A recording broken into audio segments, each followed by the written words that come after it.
Di ang akong pangutana gani, ikaw nganong naabot ka diri? Kung nganong naabot ka diri?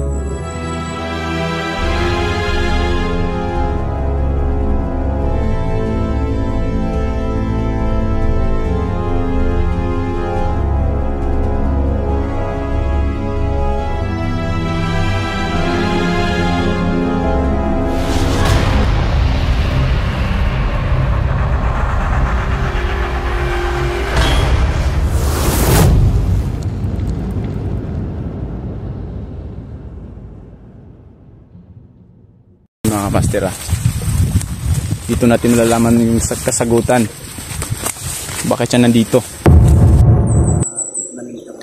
Kumusta? Kumusta? Huwag ko nagtuo nga. Naaday mo ba? Kumusta sir? Kasi Dira ka. ano ang patong mo diri? Na okay naman kayo ni.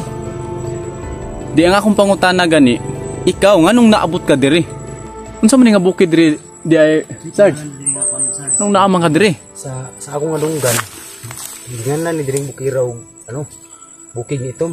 Bukid ni itom. Bukid ni itom? Oo. Mo ginadungog ni mo na yung lugar? Oo.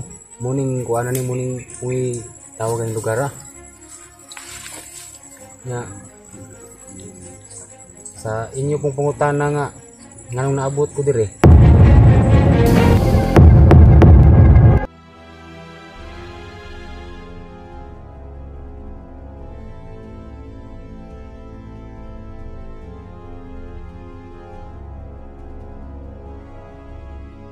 Katong mga panahon na katong okay ra po noon makakaon usahay di makakaon usahay di pag kuha na yun, pag wala na yun sa akong channel, pag kuha na desisyon ko nga manginabuhi na lang kung normal ba.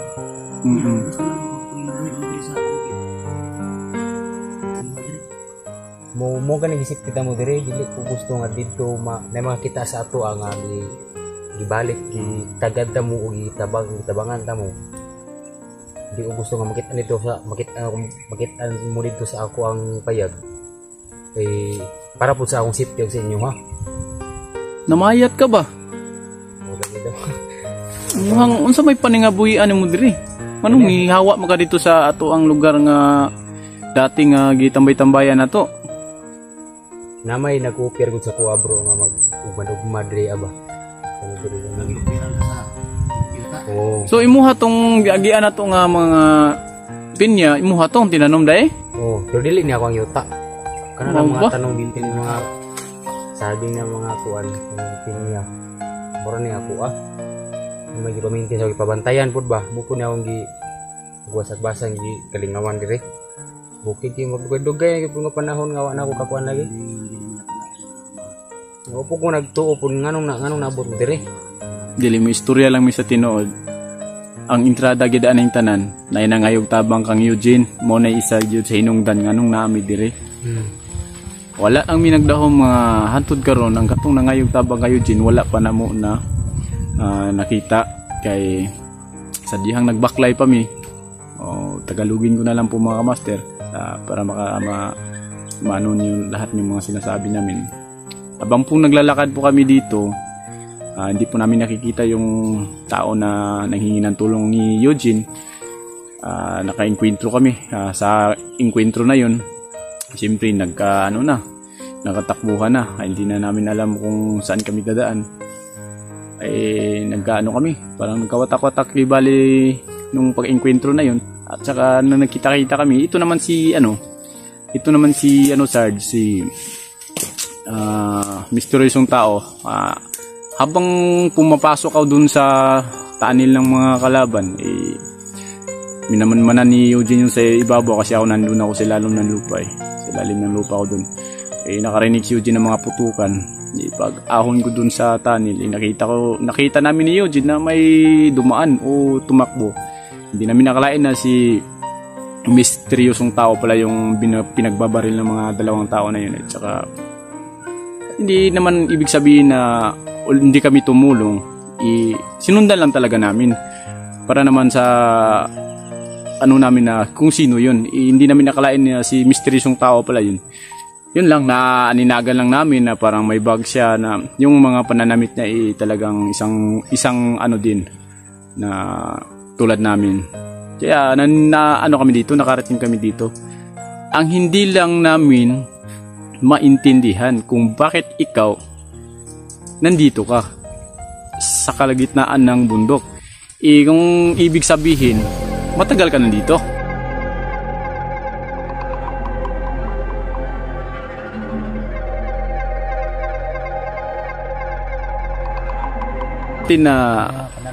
Oo, may mga bunga na kasi. Harbisan ko na nga yan. Sobrang tagal na dito sa, di ba nawala? Oo, kaya nga, yung pagkawala mo pala, Sarge, dito ka dumiretso nun? Oo, dito. Pag kawala ko dun sa patag, dito agad ako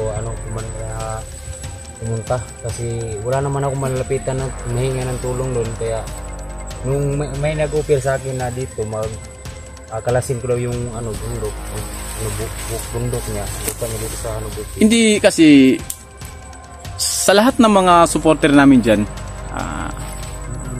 magandang hapon po sa inyong lahat, sa mga solid natin dyan, saka sa mga bagong nakasubscribe lang.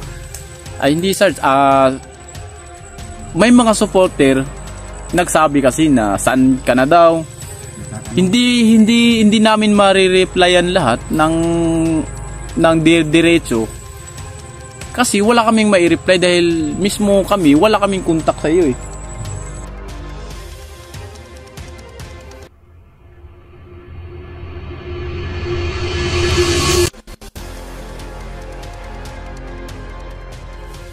Wala kaming contact sa iyo, kaya hindi kami maka-reply ng mga sa mga solid supporter mo, yung nagmamahal din sa iyo. Dahil sabi nga nila, sana makita mo, yung nag-comment nga sa akin, sana idol, Master G, makita mo si Sarge dahil namimiss na namin siya. At saka sana pala si Master G, si Sarge ngayon. Hindi namin marireplyan yun, Sarge, kasi kahit kami, wala kaming sa'yo, wala kaming impormasyon o contact. Kaya ang tanong namin sa'yo, saan ba yung saan ba yung mga contact mo dati? Bakit hindi ka na namin kahit anong tawag, hindi na, wala ka ng pagparamdam ba? Saan ba yun? Di ba nung last upload natin nung natagpuan niyo ko sa Oo. So, nalaglag ako doon sa Bangin. Tapos nung pagka-recover ko, wala nang contact lahat. Hindi mula noon hindi ka nakapagbili ng pala? Oo, wala na rin akong gamit na cellphone para masabi ko sa mga supporter na sa mga nagmamahalin sa akin na ganito ganyan yung mga nangyari sa akin. So ito ngayon na panahon mo na ngayon, ako sa totoo lang mas gusto kong yakapin si Sarge at ipakita sa kanya kung gaano ko siya kamiss dahil yun nga sa mahabang panahon. Ito na lang gawin namin para makatulong kami sa iyo, Sarge, at saka sa mga solid mo na lagi kang hinahanap. Ito